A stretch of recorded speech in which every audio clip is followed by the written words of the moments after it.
रात का समय था। एक छोटी सी साधारण सी प्रयोगशाला में हल्की सी रोशनी फैल रही थी। लेकिन यह रोशनी किसी दिए या बिजली की नहीं थी। यह खुद एक पदार्थ से निकल रही थी। अंधेरे में हल्की सी हरी चमक, शांत लेकिन डराने वाली। इसी चमक को ध्यान से देख रही थी मारी क्यूरी, जिन्हें हम आज मैडम क्यूरी के नाम से भी जानते हैं। यह कोई साधारण प्रयोग नहीं था। वह जिस चीज पर काम कर रही थी उसके बारे में उस समय दुनिया बेहद कम जानती थी। न कोई सुरक्षा, न कोई विशेष उपकरण, बस लगातार काम दिन और रात, कई बार घंटों तक बिना रुके, बिना यह सोचे कि इसका असर उनके शरीर पर क्या होने वाला था। उनके लिए उस समय सबसे जरूरी था समझना कि यह अजीब सी ऊर्जा आखिर है क्या। उन्होंने एक ऐसे पदार्थ को अलग करने की कोशिश की जो बहुत ही दुर्लभ था। टनों खनिज को उबालना, छानना, बार बार अलग करना, और यह काम महीनों नहीं बल्कि सालों तक चलता रहा। हर कदम पर थकान, असफलता और अनिश्चितता थी।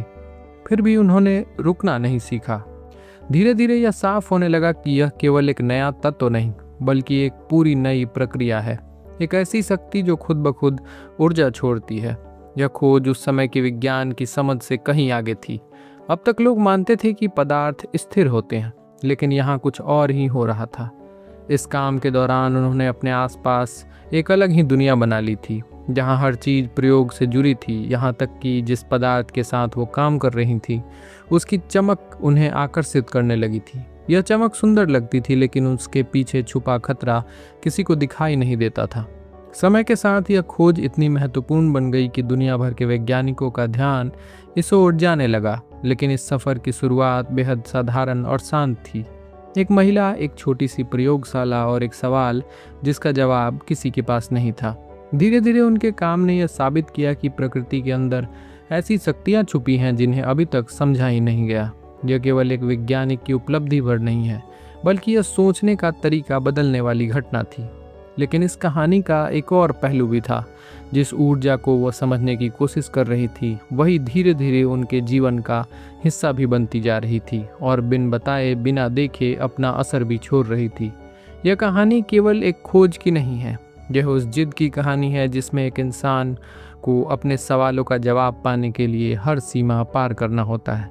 आगे इस सफ़र में हम देखेंगे कि यह सब आखिर कैसे शुरू हुआ, कहाँ से आई वो जिद जिसने उन्हें यहाँ तक पहुँचाया। कई साल पहले यूरोप के एक हिस्से में एक ऐसा शहर था जहाँ बाहर से सब कुछ बेहद सामान्य दिखता था, लेकिन भीतर बहुत कुछ बदला हुआ था। यह था वारसा, पोलैंड की राजधानी। उस समय पोलैंड स्वतंत्र नहीं था, बल्कि रूसी शासन के अधीन था।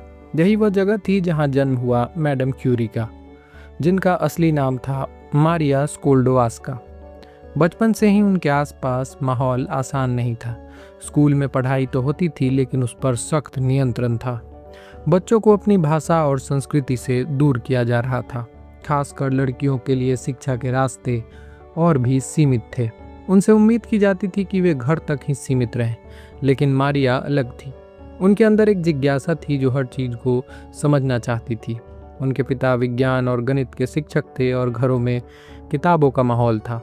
वहीं से उनके अंदर सीखने की एक अलग रुचि और मजबूत होती गई। वह केवल किताबें पढ़ने तक सीमित नहीं रही, बल्कि हर चीज़ के पीछे का कारण जानना चाहती थी। फिर एक ऐसा समय भी आया जिसने उनके जीवन को गहराई से प्रभावित किया। उनकी माँ की बीमारी से मृत्यु हो गई थी।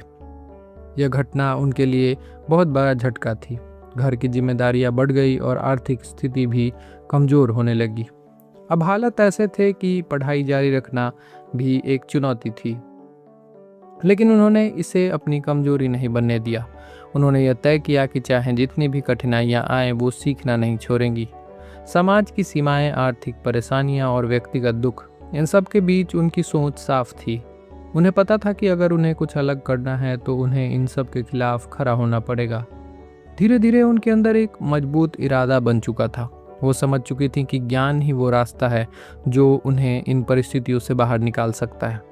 यहीं से शुरू होती है उनकी असली लड़ाई, एक ऐसी लड़ाई जिसमें सामने कोई एक व्यक्ति नहीं बल्कि पूरा सिस्टम खड़ा था।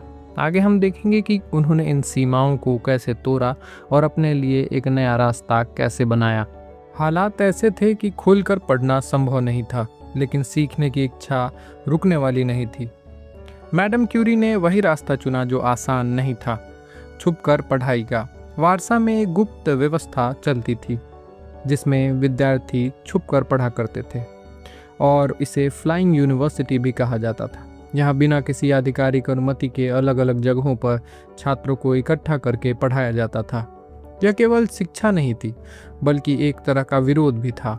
इस माहौल में पढ़ाई करना बिल्कुल भी आसान नहीं था और कहे कि काफ़ी जोखिम भरा हुआ था। हर समय यह डर रहता था कि कहीं सब पकड़े न जाएं। फिर भी वही नियमित रूप से वहां जाना, किताबें, नोट्स और चर्चा सब कुछ सीमित साधनों में होता था, लेकिन समझ गहरी होती जा रही थी।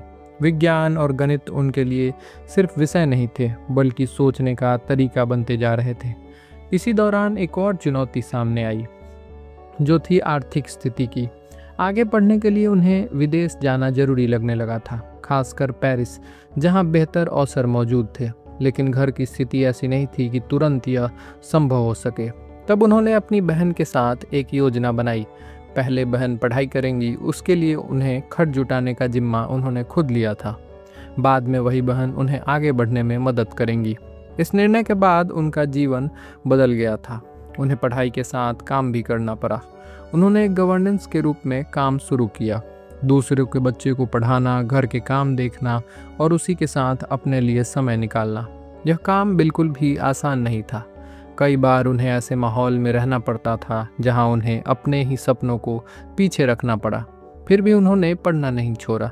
जहां मौका मिलता वहीं किताबें खोल लेती। अपने स्तर पर विज्ञान की पढ़ाई जारी रखी। कुछ समय उन्होंने एक परिवार के साथ गाँव में बिताया, जहाँ दिन भर काम के बाद रात की पढ़ाई ही उनका सहारा थी। उसी दौरान उनके भीतर एक और बात साफ होती गई। उन्होंने केवल सीखना ही नहीं बल्कि आगे बढ़ना भी था। समय धीरे धीरे बीत रहा था। उन्होंने धैर्य के साथ काम किया, पैसे बचाए और अपनी बहन की पढ़ाई पूरी होने का इंतजार किया। यह इंतजार बिल्कुल भी आसान नहीं था, लेकिन उनके लक्ष्य के लिए उन्होंने खुद को संभाले रखा। अब रास्ता धीरे धीरे साफ हो रहा था। एक दिन वो मौका भी आया जब पेरिस जाने का सपना हकीकत बनने लगा।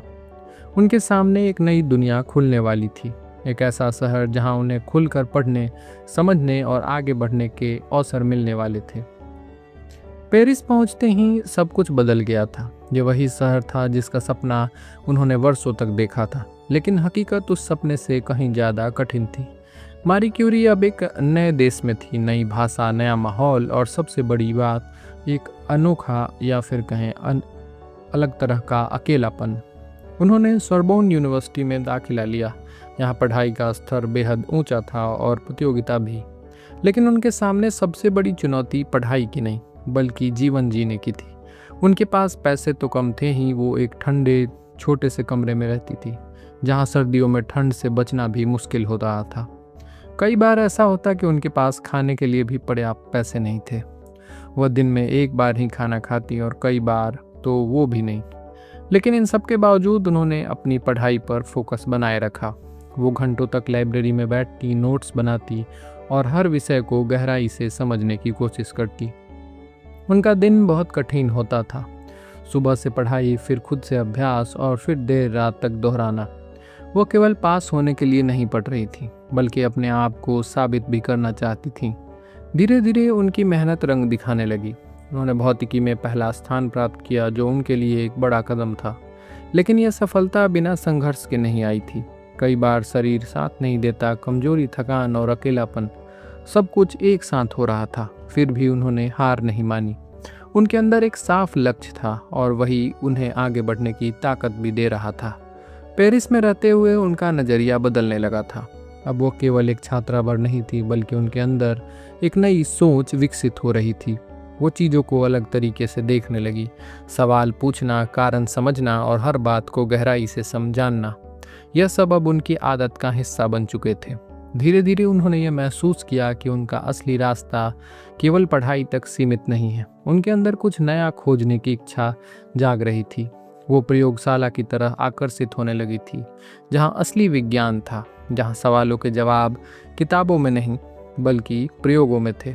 अब उनके सामने एक नया चरण शुरू होने वाला था। पढ़ाई से आगे बढ़कर वो उस दुनिया में कदम रखने वाली थी जहाँ खोज, जोखिम और अनिश्चितता उनका इंतजार कर रही थी। पेरिस में पढ़ाई के दौरान धीरे धीरे उनका ध्यान प्रयोगशाला की ओर बढ़ने लगा। अब किताबों से आगे बढ़कर वो असली शोध करना चाहती थी। इसी समय उनकी मुलाकात पियर क्यूरी से हुई।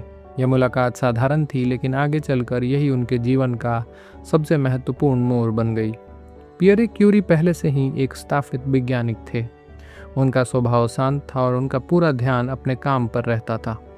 जब दोनों की बातचीत शुरू हुई तो यह जल्दी ही साफ हो गया कि उनकी सोच एक जैसी है। दोनों को विज्ञान में गहरी रुचि थी और दोनों ही चीज़ों को समझने के लिए गहराई में जाने को आदी थे। उनकी मुलाकातें बढ़ने लगी। वे घंटों तक प्रयोग, सिद्धांत और नए विचारों पर चर्चा करते थे।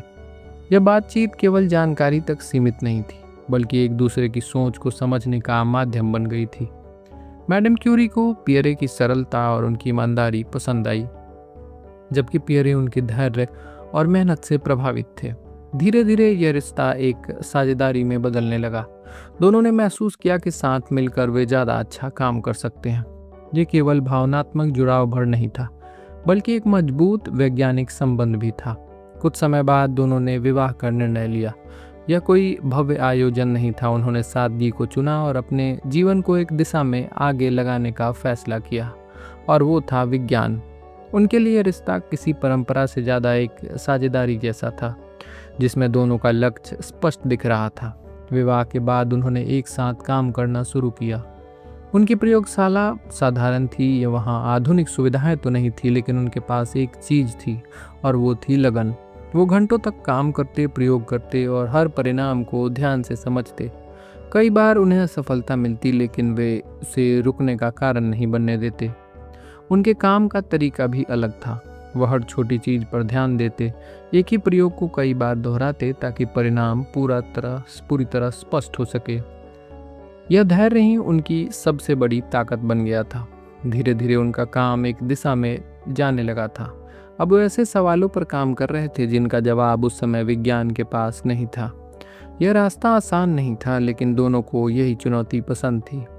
उनकी यह साझेदारी अब एक नए चरण में प्रवेश करने वाली थी, जहाँ केवल मेहनत ही नहीं बल्कि एक बड़ी खोज उनका इंतजार कर रही थी। अब उनका काम एक ऐसे मोड़ पर पहुंच चुका था जहां हर दिन कुछ नया सामने आ रहा था। मैडम क्यूरी और पियरे क्यूरी ने अपना ध्यान एक ऐसे विषय पर केंद्रित किया जिसे उस समय बहुत कम लोग समझते थे। यह शुरुआत हुई हेनरी बैक्यूरेल की एक अवलोकन से, जिसमें उन्होंने पाया था कि यूरेनियम से अपने आप कुछ किरणें निकलती हैं। मैडम क्यूरी ने इस घटना को केवल एक अवलोकन मानकर छोड़ने के बजाय इसे गहराई से समझने का निर्णय लिया। उन्होंने अलग अलग पदार्थों पर प्रयोग करना शुरू किया और हर बार परिणामों को ध्यान से दर्ज किया। धीरे धीरे यह स्पष्ट होने लगा कि यह केवल यूरेनियम तक सीमित नहीं है, बल्कि कुछ अन्य पदार्थ भी इसी तरह की ऊर्जा छोड़ रहे हैं। यहीं से एक नई सोच जन्म लेती है। उन्होंने इस प्रक्रिया को नाम दिया रेडियो एक्टिविटी। यह केवल एक शब्द नहीं था, बल्कि एक पूरी नई सोच थी। इसका मतलब था कि पदार्थ के अंदर खुद ब खुद ऊर्जा निकल रही है, बिना किसी बाहरी कारण के। यह उस समय के विज्ञान के लिए एक बड़ा बदलाव था, क्योंकि पहले यह माना जाता था कि परमाणु स्थिर होते हैं। अब उनका ध्यान एक विशेष खनिज पर गया, जिसे पिच ब्लेंड कहा जाता है। यह खनिज यूरेनियम से भी अधिक शक्तिशाली किरणें छोड़ रहा था। इसका मतलब साफ था कि इसमें कोई ऐसा तत्व मौजूद है जिसे अभी तक पहचाना नहीं गया है। इसके बाद शुरू हुआ उनका सबसे कठिन काम। टनों खनिज को इकट्ठा करना, उसे उबालना, अलग करना और फिर से इस प्रक्रिया को दोहराना। यह काम दिन रात चलता रहा। प्रयोगशाला में भारी बर्तन, धुआं, गर्मी और लगातार मेहनत, यही उनकी दिनचर्या बन गई थी। कई बार ऐसा लगता था कि परिणाम नहीं मिलेगा, लेकिन उन्होंने रुकना नहीं सीखा। महीनों की मेहनत के बाद उन्हें एक नया तत्व मिला। उन्होंने इसका नाम रखा पोलेनियम, अपने देश पोलैंड के सम्मान में। यह उनके लिए केवल एक वैज्ञानिक उपलब्धि भर नहीं थी, बल्कि एक भावनात्मक जुड़ाव भी था। लेकिन यह अंत नहीं था। उनके प्रयोग जारी रहे और जल्दी ही उन्होंने एक और तत्व को अलग किया, जो था रेडियम। यह तत्व बेहद शक्तिशाली था। इसकी खास बात यह थी कि यह लगातार ऊर्जा छोड़ता था और अंधेरे में हल्की चमक भी देता था। यह खोज असाधारण तो थी ही, बल्कि अब यह भी स्पष्ट हो चुका था कि प्रकृति के अंदर ऐसी शक्तियाँ मौजूद हैं जिन्हें पहले कभी समझा ही नहीं गया। उनके काम ने विज्ञान की नींव को बदल दिया था, लेकिन इस पूरी प्रक्रिया में एक चीज अनदेखी रह गई, वो था खतरा। उस समय किसी को यह नहीं पता था कि यह ऊर्जा कितनी नुकसानदायक हो सकती है। वे बिना किसी सुरक्षा के इन पदार्थों के साथ काम करती रहीं। उनके हाथों में जलन, शरीर में थकान, ये सब चीज़ें धीरे धीरे बढ़ रहे थे, लेकिन उनका ध्यान केवल एक ही चीज़ पर था कि खोज को कैसे पूरा किया जाए। अब उनकी यह खोज दुनिया के सामने आने वाली थी, पर इसके साथ ही उनकी ज़िंदगी में अब एक नया मोड़ भी आने वाला था। नई खोजों की खबर धीरे धीरे फैलने लगी थी। वैज्ञानिक दुनिया में हलचल थी। प्रयोगशालाओं में अब एक ही विषय पर चर्चा हो रही थी, और वो थी रेडियो एक्टिविटी। मारी क्यूरी और पियरे क्यूरी का काम अब केवल एक शोध भर नहीं था, बल्कि विज्ञान के केंद्र में आ चुका था। उनकी मेहनत का परिणाम सबसे पहले सामने आया वर्ष 1903 में, जब भौतिकी के क्षेत्र में सबसे बड़ा सम्मान नोबेल पुरस्कार दिया गया। यह पुरस्कार हेनरी बैक्यूरेल के साथ साझा किया गया, लेकिन यहाँ एक बात ध्यान देने वाली थी कि शुरुआत में इस सम्मान के लिए मैडम क्यूरी का नाम शामिल ही नहीं था। यह वही समय था जब समाज में महिलाओं को बराबरी का दर्जा नहीं दिया जाता था। उनके काम को अक्सर नज़रअंदाज किया जाता था या किसी और के नाम से जोड़ दिया जाता था, लेकिन इस बार ऐसा नहीं हुआ था। जब उनके योगदान की अनदेखी हुई तो इसे चुनौती दी गई और आखिरकार उनका नाम भी शामिल किया गया। नोबेल पुरस्कार मिलने के बाद उनकी पहचान तेजी से बढ़ी। अब उन्हें अलग अलग देशों में बुलाया जाने लगा था। उनके काम को समझने की कोशिश की जाने लगी। वो अब केवल एक शोधकर्ता भर नहीं थी, बल्कि एक वैश्विक पहचान बन चुकी थी। लेकिन प्रसिद्धि के साथ सब कुछ आसान नहीं हुआ। जितनी तेजी से उनका नाम फैला, उतनी ही तेजी से उनके बारे में बातें होने लगी। कुछ लोग उनके काम की सराहना कर रहे थे, तो कुछ लोग अब भी उन्हें उसी नज़र से देख रहे थे कि वो एक महिला हैं जो विज्ञान में आगे बढ़ने की कोशिश कर रही हैं। उनके निजी जीवन को भी चर्चा का विषय बनाया जाने लगा। उनकी हर गतिविधि पर नज़र रखी जाने लगी थी। यह सब उनके लिए नया था। वो हमेशा अपने काम में डूबी रहना चाहती थी, लेकिन अब दुनिया उन्हें अलग नज़र से देख रही थी। इसके बावजूद उन्होंने अपने काम को नहीं रोका। उनके लिए सबसे ज़रूरी था जो उन्होंने शुरू किया है उसे आगे बढ़ाना। उन्होंने अपनी खोजों को और गहराई से समझने का काम जारी रखा। इस दौरान एक और बात स्पष्ट हो रही थी। जो ऊर्जा वे समझ रही थी वो केवल प्रयोगशाला तक सीमित नहीं था। उसका प्रभाव हर जगह महसूस किया जा सकता था। लेकिन इसके साथ ही उसके लिए एक खतरा भी धीरे धीरे सामने आने लगा था। हालांकि यह पूरी तरह से अभी जाहिर नहीं हुआ था। उनकी ज़िंदगी अब दो हिस्सों में बढ़ चुकी थी। एक तरफ दुनिया की पहचान और सम्मान था, तो दूसरी तरफ लगातार चलता रहा उनकी खोज, जिसमें अभी बहुत कुछ बाकी था। यही वो समय था जब सब कुछ स्थिर होता हुआ लग रहा था, लेकिन आगे जो होने वाला था वो इस पर पूरी कहानी को एक नया मोड़ देने वाला था। साल था 1906। पेरिस की एक व्यस्त सड़क बारिश के बाद फिसलन, भीड़ और अचानक एक दुर्घटना घटती है जिसने सब कुछ बदल दिया। पियरे क्यूरी एक घोड़ा गाड़ी के नीचे आ गए। यह घटना इतनी अचानक थी कि संभलने का मौका भी नहीं मिला। उसी दिन उनकी मृत्यु हो गई थी। जब यह खबर मारी क्यूरी तक पहुंची तो जैसे सब कुछ रुक गया हो। यह केवल जीवन साथी का खोना भर नहीं था, यह उस साथी का खोना था जिसके साथ उन्होंने अपने हर विचार, हर प्रयोग और हर संघर्ष को साझा किया था। प्रयोगशाला की हर चीज़ अब उन्हें उसी की याद दिलाती थी। वही मेज, वही नोट्स और वही अधूरे काम। कुछ समय तक उन्होंने खुद को दुनिया से अलग कर लिया। यह दुख इतना गहरा था कि सब भी कम पड़ जाते थे। लेकिन इसी खामोशी के बीच एक सवाल खड़ा था कि अब आगे वो क्या करने वाली हैं। यहीं से उनकी असली परीक्षा भी शुरू होती है। उन्होंने फैसला किया कि जो काम वो दोनों ने मिलकर शुरू किया था उसे वो अधूरा नहीं छोड़ेंगी। अब वही प्रयोग, वही शोध, उन्हें अकेले उसे आगे बढ़ाना था। उन्हें पेरिस विश्वविद्यालय में वही स्थान दिया गया जहाँ पहले पियरे काम करते थे। इस तरह वहाँ की पहली महिला प्रोफेसर वो बन चुकी थी। यह केवल एक पद भर नहीं था, बल्कि एक जिम्मेदारी थी। जब उन्होंने पहली बार कक्षा में प्रवेश किया तो उनके सामने छात्र बैठे थे, लेकिन उनके भीतर भावनाओं का तूफान था। फिर भी उन्होंने खुद को संभाला और पढ़ाना शुरू किया, ठीक वैसे ही जैसे कि पहले हुआ करता था। प्रयोगशाला में उनका समय और भी बढ़ गया था। अब वो पहले से ज़्यादा काम करने लगी थी। हर प्रयोग में, हर नोट्स में जैसे वो अपने साथी की उपस्थिति को महसूस कर रही थी। यह काम अब उनके लिए विज्ञान भर नहीं रहा था, यह उनके लिए एक व्यक्तिगत यात्रा बन चुका था। धीरे धीरे उन्होंने अपने दुख को काम में बदल लिया। उनके अंदर एक नई दृढ़ता आ चुकी थी। अब उन्हें किसी को साबित करने की ज़रूरत नहीं थी, लेकिन उनके सामने एक लक्ष्य जरूर था, उस खोज को आगे बढ़ाना जिसने उनकी ज़िंदगी बदल दी थी।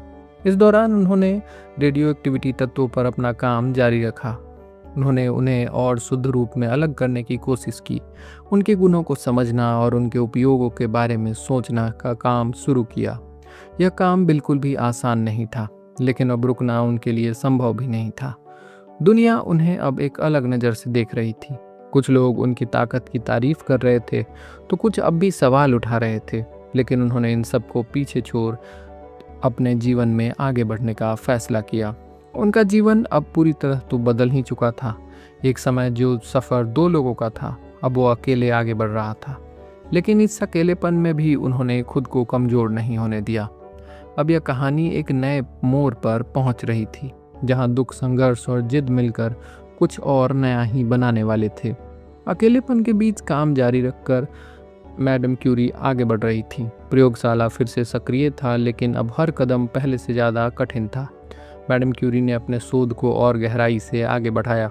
उनका ध्यान अब रेडियम और पोलोनियम को शुद्ध रूप में अलग करने और उनके गुणों को ठीक से समझने पर था। यह काम बेहद जटिल था, लेकिन उन्होंने धैर्य नहीं छोड़ा। धीरे धीरे उनके काम का परिणाम भी सामने आने लगा था। उन्होंने रेडियम को पहले से अधिक शुद्ध रूप में अलग किया, उसके गुणों का अध्ययन किया और यह समझने की कोशिश की कि इसका उपयोग कैसे किया जा सकता है। यह केवल एक खोज भर नहीं थी, बल्कि एक नए क्षेत्र की नींव भी थी। वर्ष 1911 में उन्हें रसायन विज्ञान के क्षेत्र में नोबेल पुरस्कार दिया गया। यह उनकी दूसरी बड़ी उपलब्धि थी। वो इतिहास की पहली ऐसी व्यक्ति बनी जिन्हें 2 अलग अलग क्षेत्रों में नोबेल पुरस्कार मिला। यह उपलब्धि असाधारण थी, लेकिन इसके साथ ही सब कुछ आसान भी नहीं था। इसी समय उनके निजी जीवन को लेकर विवाद भी सामने आया। समाज का एक हिस्सा उनके खिलाफ खड़ा हो गया था। उनकी आलोचना होने लगी, उनके चरित्र पर सवाल उठाया गया। यह सब उस समय हुआ जब उन्होंने अपनी सबसे बड़ी उपलब्धि हासिल की थी। यह दौर उनके लिए मानसिक रूप से भी बेहद कठिन था, लेकिन उन्होंने एक बार फिर वही किया जो वो हमेशा करती थी, अपने काम पर फोकस करना। उन्होंने किसी भी आलोचना को अपने रास्ते में नहीं आने दिया। कुछ ही समय बाद दुनिया में एक और बदलाव की ओर बढ़ने लगी थी। वर्ष 1914 में प्रथम विश्व युद्ध शुरू हुआ था। यह केवल देशों के बीच की लड़ाई भर नहीं थी, बल्कि हर स्तर पर असर डालने वाली घटना थी। इस समय उन्होंने अपने विज्ञान को एक नई दिशा दी। उन्होंने देखा कि युद्ध में घायल सैनिकों की सही जांच नहीं हो पा रही। डॉक्टरों को यह समझने में कठिनाई होती थी कि शरीर के अंदर चोट कहाँ पर है।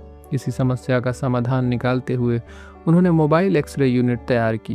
यह एक चलती फिरती व्यवस्था थी जिसे युद्ध के पास ले जाया जा सकता था। इन यूनिट्स को बाद में लिटिल क्यूरी कहा गया। उन्होंने खुद इन मशीनों को चलाना सीखा और अन्य लोगों को भी प्रशिक्षित किया। यह काम आसान नहीं था, युद्ध का माहौल, सीमित साधन और लगातार जोखिम। फिर भी उन्होंने इसे जारी रखा। इन यूनिट्स की मदद से हजारों सैनिकों की जान बचाई जा सकी। अब डॉक्टर तुरंत यह देख सकते थे कि कुल या चोट और उसी के अनुसार इलाज कर सकते थे। यह उनके जीवन का एक अलग ही रूप था। अब वो केवल एक वैज्ञानिक नहीं, बल्कि एक ऐसी व्यक्ति बन चुकी थी जो अपने ज्ञान का उपयोग सीधे लोगों की मदद के लिए कर रही थी। लेकिन इस सब के बीच उनके शरीर पर उस समय लंबे समय तक किए गए काम का असर भी धीरे धीरे दिखने लगा। हालांकि वह अभी भी काम से पीछे नहीं हट रही थी। अब कहानी अपने अंतिम चरण की ओर बढ़ रही थी, जहां उनकी खोजों की कीमत सामने आने वाली थी। युद्ध खत्म हो चुका था, लेकिन मैडम क्यूरी का काम नहीं रुका। प्रयोगशाला फिर से उसी गति में चलने लगी। रेडियम पर उनका शोध जारी रहा और अब उनका ध्यान उसके उपयोग को और आगे बढ़ाने पर था। मैडम क्यूरी के लिए विज्ञान अभी भी एक अधूरा काम था, जिसे पूरा करना जरूरी था। लेकिन इस बार एक बदलाव था। उनका शरीर पहले जैसा नहीं रहा था। वर्षों तक बिना किसी सुरक्षा के रेडियोएक्टिव पदार्थों के साथ काम करने का असर अब धीरे धीरे दिखने लगा था। शुरुआत में केवल थकान और कमजोरी के रूप में यह सामने आया, लेकिन समय के साथ समस्या बढ़ती गई। उनके हाथों की त्वचा पर इसका असर दिखने लगा था। लंबे समय तक प्रयोग करने के कारण जलन और चोट जैसी स्थिति बनने लगी। उस समय किसी को यह पूरी तरह समझ नहीं आ रहा था कि यह सब किस कारण से हो रहा है। उनके लिए यह सिर्फ काम का एक हिस्सा था जिसे नज़रअंदाज करना आसान नहीं था। इसके बावजूद उन्होंने काम करना नहीं छोड़ा। उनके लिए रुकना संभव नहीं था। वो अभी भी प्रयोग करती रही, पढ़ाती रही और नए वैज्ञानिकों को आगे बढ़ने का रास्ता दिखाती रही। धीरे धीरे उनकी स्थिति और कमजोर होती जा रही थी।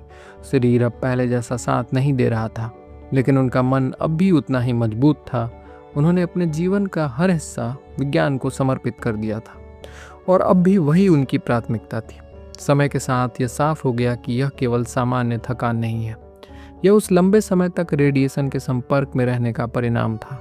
आज जिसे हम समझते हैं, उस समय यह जानकारी उपलब्ध नहीं थी। 4 जुलाई 1934 को उनका निधन हो गया था। कारण था एक गंभीर रक्त संबंधी बीमारी जो लगातार रेडिएशन के संपर्क में रहने से हुई थी। यह अंत शांत था, लेकिन इसके पीछे एक लंबी कहानी थी, संघर्ष, खोज और समर्पण की। लेकिन यह कहानी यहीं खत्म नहीं होती। उनके काम का असर आज भी दुनिया में दिखाई देता है।